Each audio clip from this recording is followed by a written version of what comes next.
Buongiorno, ben ritrovati in un appuntamento con Volalinea per approfondire i temi del giorno. Partiamo da Udine, dove questa mattina è stata inaugurata la nuova salita del castello di Udine, lavori di rifacimento effettuati nell'ambito del progetto Look Up, la riscoperta del patrimonio artistico e religioso transfrontaliero in montagna. Sindaco, il rifacimento del look di una location importante ma anche messa in sicurezza grazie a questa nuova illuminazione. Sì, soprattutto messa in sicurezza perché l'illuminazione previene chi magari una volta veniva qui per spacciare droga o anche drogarsi. È una cosa importante perché soprattutto nei mesi autunnali e invernali, quando il buio arriva presto, questa salita illuminata dà ancora la certezza di un luogo sicuro da poter essere percorso per chi vuole salire al castello di Udine. Questo è uno dei primi progetti, perché poi si parla anche dell'ascensore. Sì, ci sarà anche l'ascensore perché è importante aiutare le persone di una certa età a salire su in castello senza dover fare fatiche. E allora abbiamo progettato questo ascensore, adesso attendiamo l'ok da parte della sovrintendenza e poi partiremo con i lavori.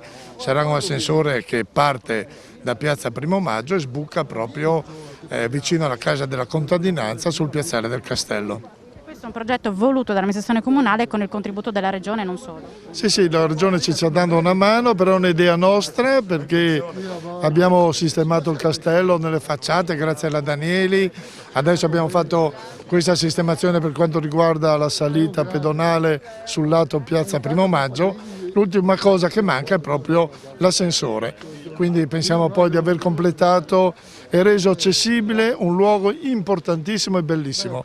Importante perché il castello è il simbolo della città e del Friuli e poi dal piazzale del castello si possono veramente ammirare le nostre montagne e anche il panorama della città. Assessore Pizzimenti, oggi qui un progetto concreto, realizzato anche in tempi stretti rispetto al solito. Sì, assolutamente, abbiamo sentito e abbiamo visto qualcosa di concreto che rilancia quello che è il simbolo del Friuli Venezia Giulia, in particolare della friulanità di Udine e non solo, ma soprattutto è uno dei pezzi di rilancio, perché poi ci sarà anche la salita al castello che la Regione ha finanziato, io in particolare con il mio assessorato abbiamo finanziato, stiamo aspettando le ultime notizie di progettazione per dare una fruibilità completa per chiunque voglia salire sopra il castello e vedere tutta la città di Udine, perché la bellezza di questo, oltre il castello si vede tutta Udine, ma soprattutto si riprende in possesso di quello che è il simbolo di tutto il Friuli. Radin, referente del gruppo Era Luce per il Friuli Venezia Giulia, oggi una bella novità, il rifacimento del look del castello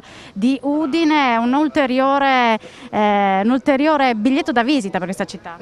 Un ulteriore biglietto da visita, noi siamo molto orgogliosi come Era Luce, società del gruppo Era, a poter aver contribuito con l'amministrazione comunale per l'illuminazione di questi vicoli di accesso, di collegamento dalla piazza Primo Maggio al castello che erano mancanti da anni di questo valore aggiunto dato dall'illuminazione pubblica.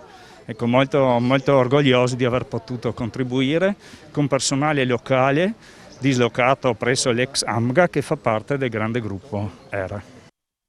In occasione della giornata mondiale del rifugiato, la rete Diritti, Accoglienza e Solidarietà Internazionale Friuli Venezia Giulia ha presentato questa mattina nel centro Balducci di Zugliano un documento in 10 punti per un nuovo patto per i diritti e l'accoglienza. Al centro il discusso tema delle riammissioni informali. Paola Treppa e Giandomenico Ricci l'hanno seguito per noi. In occasione della giornata del rifugiato una riflessione importante su un tema di attualità, le reimmissioni informali, l'abbiamo seguito, numerosi sono i cittadini migranti che vengono fermati sul confine tra il Friuli e la Slovenia. Immissioni diciamo così informali, irregolari. Allora, le cosiddette riammissioni informali non sono legali perché le persone hanno diritto di presentare la domanda d'asilo. L'asilo è un diritto costituzionale e consiste essenzialmente nel diritto di accedere alla procedura. Se non si può accedere non c'è il diritto, chiaramente. Quello che avviene, è avvenuto purtroppo e poi è stato sospeso perché è appunto illegale con le riammissioni informali, è che veniva impedito alle persone di esercitare questo diritto fondamentale e venivano respinte in Slovenia e dalla Slovenia attraverso una ben oliata catena respinte in Croazia e poi dalla Croazia in Bosnia. Quindi praticamente le persone venivano trasformate in fantasmi e sparivano dall'Unione Europea come se non ci fossero mai stati. Una situazione, quella che si è verificata nella rotta balcanica e anche in Friuli Venezia Giulia, che credo che sia di una gravità incredibile, di cui parleranno gli storici nei decenni al futuro e si chiederanno come è stato possibile che siamo stati capaci di così tanta violenza e anche che esistano persino politici ed esponenti istituzionali in questa regione che rivendicano questa violenza. Il tutto avveniva per l'appunto in maniera informale allo scopo di non lasciare traccia, per l'appunto, quindi senza provvedimenti, senza né emanati né notificati alla persona e quindi ovviamente appunto la persona fantasma non poteva difendersi.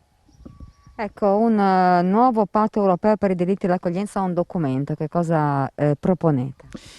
E la campagna nazionale Io accolgo rilancia in questi giorni in tutta Italia, quindi l'abbiamo presentata anche oggi qui a Giugliano, appunto un decalogo per un nuovo patto europeo sulla migrazione, ovviamente molto diverso dalla proposta della Commissione europea, impostata sul rispetto dei diritti fondamentali delle persone e su una nuova concezione anche della migrazione e dell'asilo che naturalmente parte dal presupposto che le migrazioni esistono, possono essere gestite e possono anche essere una ricchezza in realtà per l'Europa. Quindi ecco, si propone una visione completamente diversa dalla la campagna, quindi la campagna nazionale Io accolgo, organizzerà nei prossimi mesi centinaia di iniziative in tutta Italia appunto sulla base di questo nuovo decalogo che oggi viene presentato.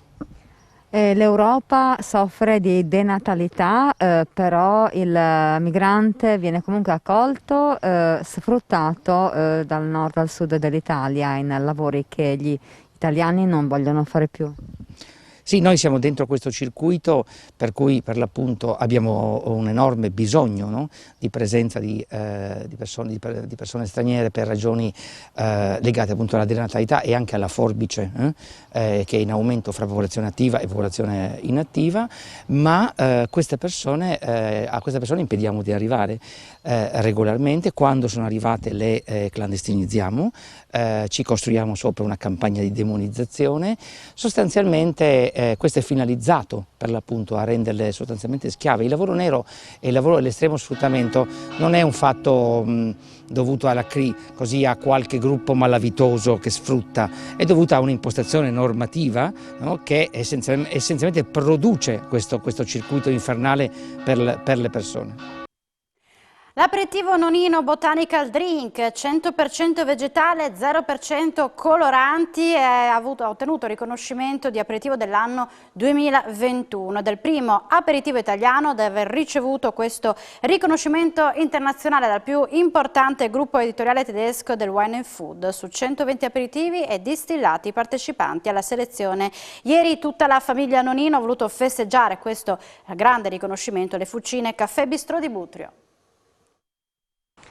L'aperitivo dell'anno 2021 è targato Famiglia Nonino ed è un grande successo, oggi si festeggia questo riconoscimento. Sì, siamo felicissimi, siamo alle Fucine a Butrio con tutta l'azienda a festeggiare questo bellissimo riconoscimento. Ecco qua che Michele adesso ci porta questo meraviglioso aperitivo, lo ha preparato in maniera veramente splendida.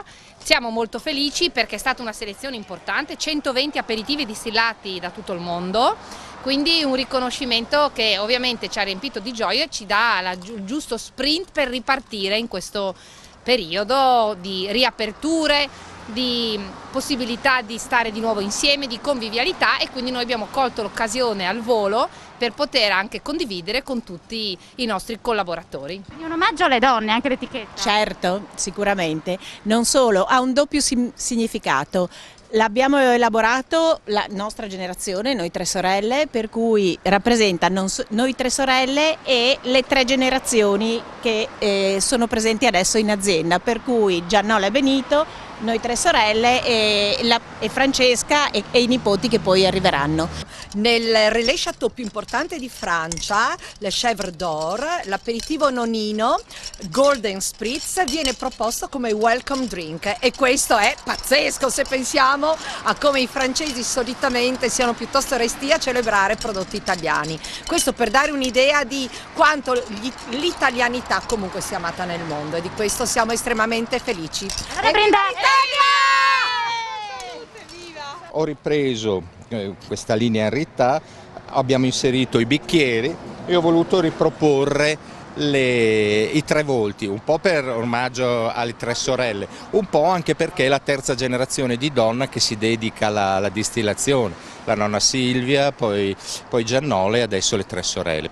Botanical Drink, non c'è niente, non c'è colore, non c'è niente, c'è tutto nature, tutto genuino, una roba meravigliosa.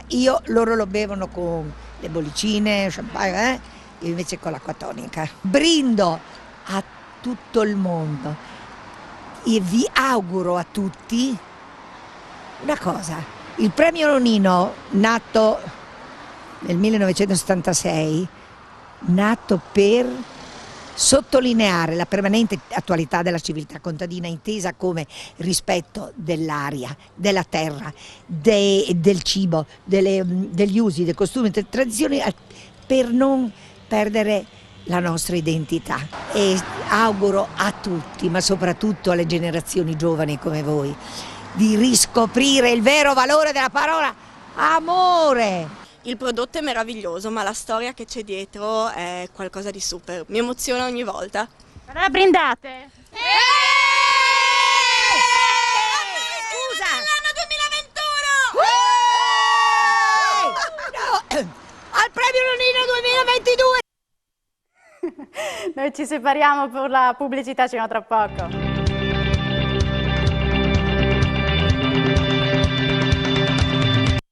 Tornati a voi la linea, riparte la Fiera regionale dei vini di Butrio che con le sue 88 edizioni è una delle più antiche d'Italia, oltre a essere tra le poche in regione con il marchio di sagra di qualità dell'Umpli. Successo di partecipazione ieri sera la cena con le corone della guida ai vini buoni d'Italia del Touring Club italiano al Vagabondo Resort di Butrio.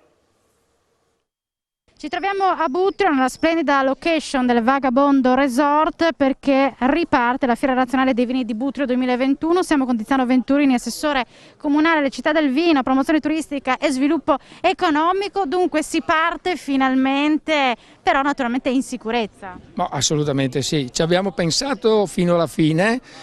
Però volevamo esserci a tutti i costi, naturalmente nel rispetto massimo della sicurezza, quindi con un'edizione molto speciale, nei numeri, perché chiaramente non possiamo accogliere molte persone e così lo è anche nel programma, ristretto ma un programma di qualità.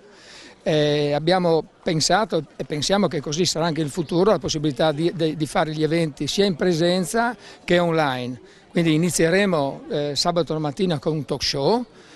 Avremo Tinto di Radio Rai 2 e questo sarà proprio in presenza, ma anche chi vorrà collegarsi per un dibattito su dove sta andando il mondo del vino e anche l'enoturismo nel dopo pandemia, così speriamo di essere usciti finalmente. Stasera un'anteprima in questa splendida location a Butrio. Un'anteprima con il nostro partner principale della fiera ormai da molti anni, Vini Buoni d'Italia, è una guida ai vini autoctoni di Touring Club Editore, è un lavoro che stiamo facendo nel tempo di valorizzazione delle produzioni autoctone locali e un confronto chiaramente con i vini autoctoni di tutta la penisola.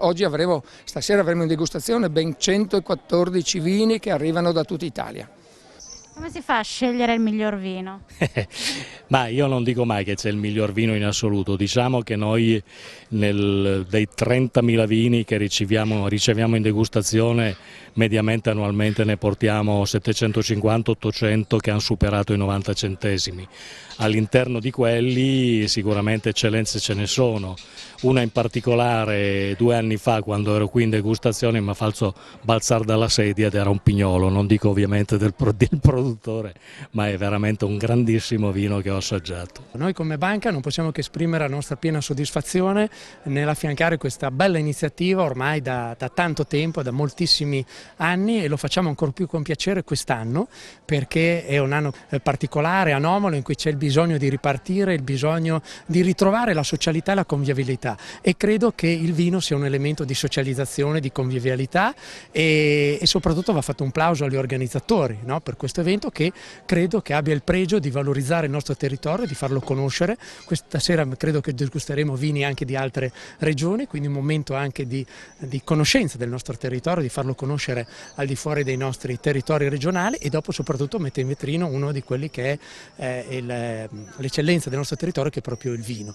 Vino che credo che sia un elemento fondamentale, no, della nostra economia, un settore fondamentale della nostra economia, e soprattutto fa di grande volano per il turismo, su cui Civibank fa sempre una piccola parte. Poi anche come banca rispetto a tutto il settore vitivinicolo è sempre molto presente, e credo lo dimostrano la nostra numerosa clientela, e siamo contenti di appoggiare ancora questa iniziativa.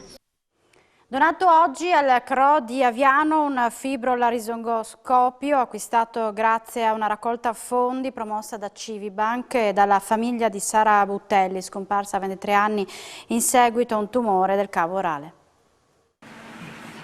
Oggi la consegna di un importante macchinario, un fibrolaringoscopio al CRO di Aviano da parte della famiglia Buttelli in collaborazione con Civibank, visto che il papà e la mamma sono proprio dipendenti di questa banca. C'è stata una raccolta fondi e in ricordo di Sara, ecco, questa consegna oggi è importante.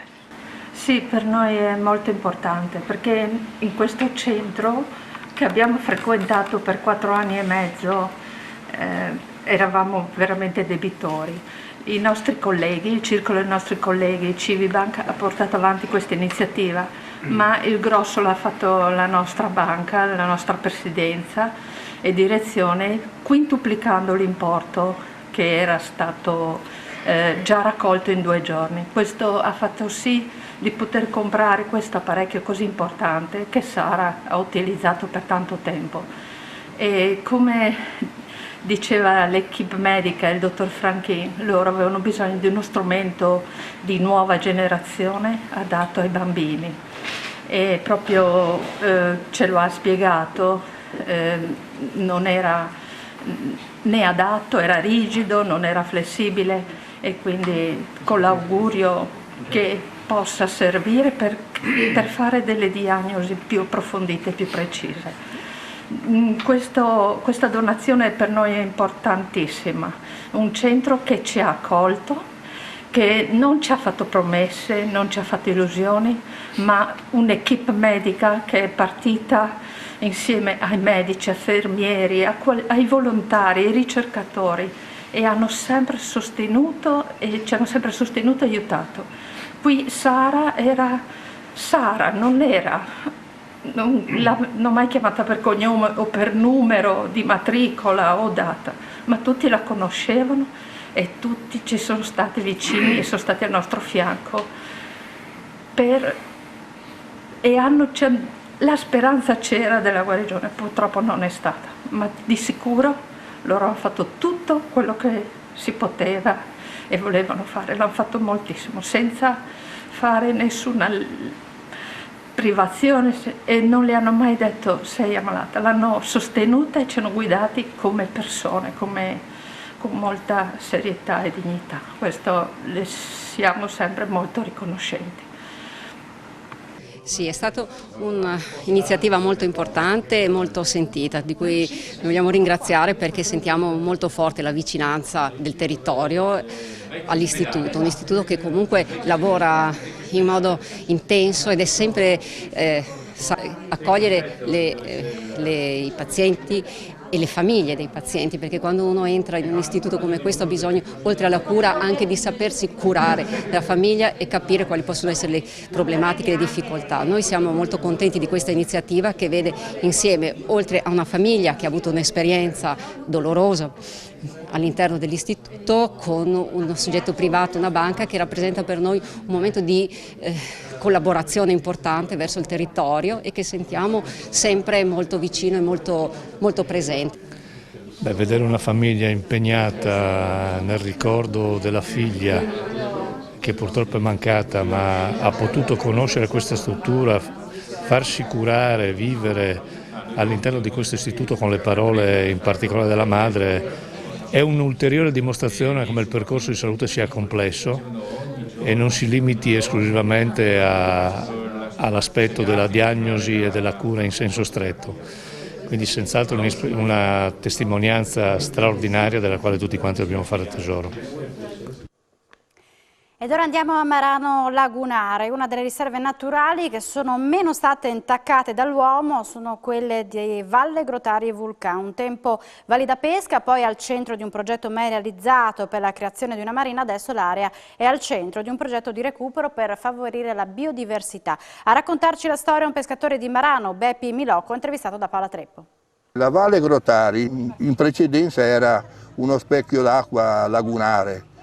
Visto che parlo all'inizio del Novecento, Marano, il comune aveva delle problematiche economiche perché non arrivavano troppi soldi di tasse o altre situazioni, diciamo, che potevano portare soldi al comune. Quindi ha pensato di chiudere quell'area e poi affittarla come valle da pesca.